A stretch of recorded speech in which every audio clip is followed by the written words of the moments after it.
Well, nothing too exciting in today's video other than we're going to be cold starting the 1990 Crown Victoria LTD LX on the left and the 1991 Crown Victoria LTD P72 on the right. Yes, I have two of these, and I also have a third Crown Victoria, which is a 2008 P71 from the Michigan State Police. But that is at a different garage, a friend's, being stored. So let's start up the 91. Let's get her disconnected from the battery tender. I'm still working on I need to get another wire, a longer one, and extend it to my battery tender. I like to keep them on there to keep the cars nice. Both of these have not been started in about a month.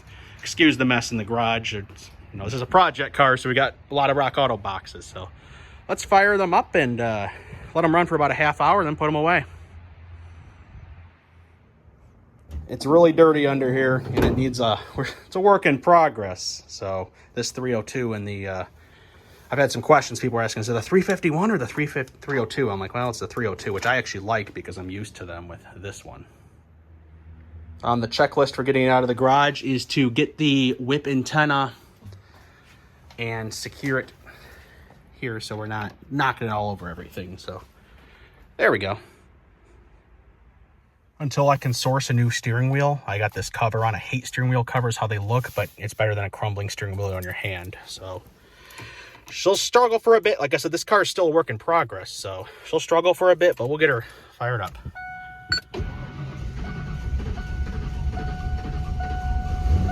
There she goes.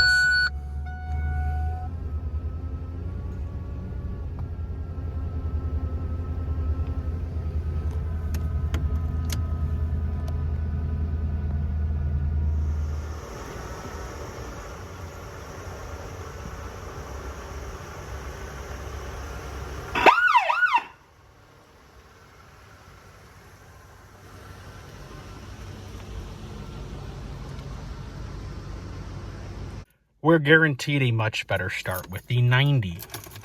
Look at that. Fires right up every time.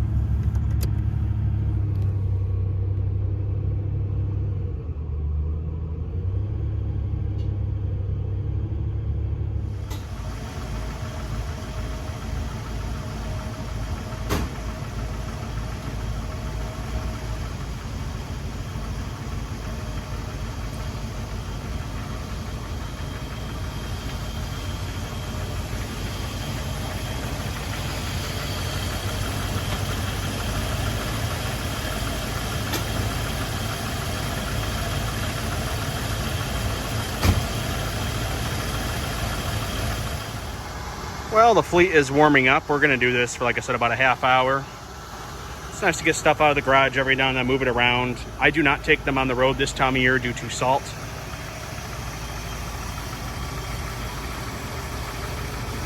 And I'm the second owner of this one as well. And this is the original window sticker that was in the glove box when I had purchased the vehicle.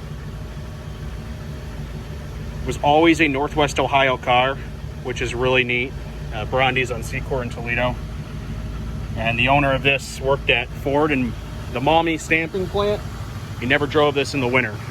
And that one is from Mississippi, central Mississippi. So we've got some rust-free cars here, which is getting pretty rare these days to see on these era of Crown Victorias. Recently, the market for these is really kind of drying up. You don't see them around here as much as you used to. And when you do, people are wanting a lot of money for something that's really not that great. A lot of problems and rust. So definitely happy to have these two.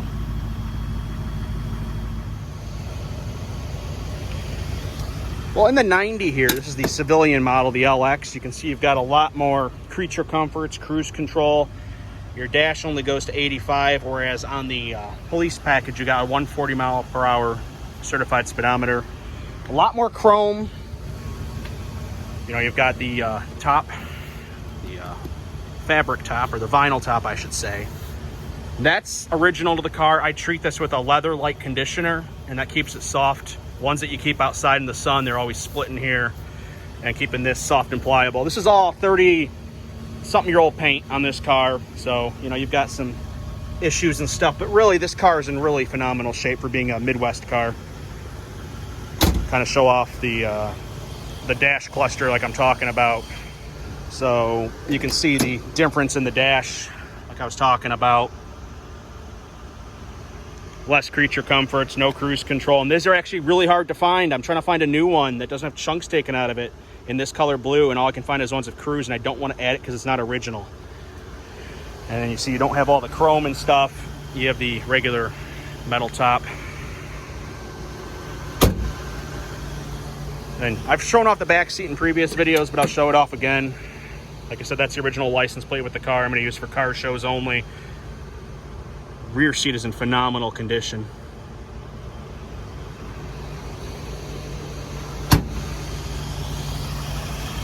And then the rear seat on this one, which the police package one does not have, at least this one I have doesn't. You've got your fold down armrest. And this video isn't just like supposed to be a comparison video. I'm not supposed to go and compare the differences today. I do that another time. There's some cassettes. I still listen to cassettes in this thing. The radio deck on the 91 P72 does not have a spot for a cassette player. It's just a radio, AM, FM radio. So, yeah, like I said, this video is not going to be a comparison video, but I'll probably make one at some point showing the differences. This is just like a cold start winter video. Got a little bit of time left to keep these running. I'm going to go inside, take a break, and put them back in the garage. This car was owned by an agency and put on Gov Deals last year. I won it at auction. This car was owned by the city of, or town of Pickens, Mississippi, north of Jackson, Mississippi. And it was owned for them for 34 years. So I'm preserving this car as is. It was a slick top unit and never had a light bar. I know people are like, oh, I'll put a light bar on, look cool. Look, I love light bars. You probably saw my garage at the beginning of the video. But keeping this car original is my main goal. And I'm not gonna drill holes into this roof. So we had the Code 3 deck blaster, headlight flashers, which we're working on wiring up. We ran out of time. And you have your rear deck lights. You know, I'll just go ahead and turn them on, show them off. Bear with me for a sec. So I've already done videos on this channel showing off the lighting on this car, minus the headlight flashers, which we're still working on wiring up. The front had the Code 3 deck blaster. Not all of them are showing up on camera because it's daylight and strobes can be tricky to catch. So you had that towards the front and the headlight flashers, and then your rear deck halogen flashers. Very minimalistic lighting, but that was actually not uncommon in the 90s. I know a lot of people aren't familiar, younger people aren't really familiar. I'm a younger guy myself, but a lot of people think police cars always had a million lights in them, and that's just not true. There were a lot of slick top units like this in the 90s, 80s, and 90s that really had minimal lighting, and for the size town this came from, they never had a roof light on it, or a light bar, I should say. So this was sufficient enough for them with this lighting, and then, you know, the headlights would flash. So it's kind of neat. I really like it. I'm keeping it all original, like I said. So before I wrap the video up, one more unique spotting feature of the 91 versus the other years is this is the only year, 1991 was, where the marker lights / turn signals were clear with amber bulbs behind them, whereas all the other years were amber. I personally prefer the look of this, and I actually never used to be a big fan of the 91 style, but now owning one, it's really grown on me, and I really can appreciate them. Stay tuned for more videos of these cars, especially this one. We've got some mechanical work to do, get this car ready, cleaning it up, obviously, if a detail. This will be ready for emergency vehicle shows this spring. So we got a few on the list already, some fire department shows and everything. And then this one's pretty much already ready for shows, just needs cleaned up. This car I've owned since 2016. That one I got last year, and both I'm the second owner on. So I'm very thankful that I am the second owner, so I kind of know what they've been through. And like I said, the gentleman took excellent care of this one, and the small town of Pickens took pretty good care of this one. So it's great to have these cars. I'm a huge nerd for these, so I'm glad there's other people who appreciate these on YouTube.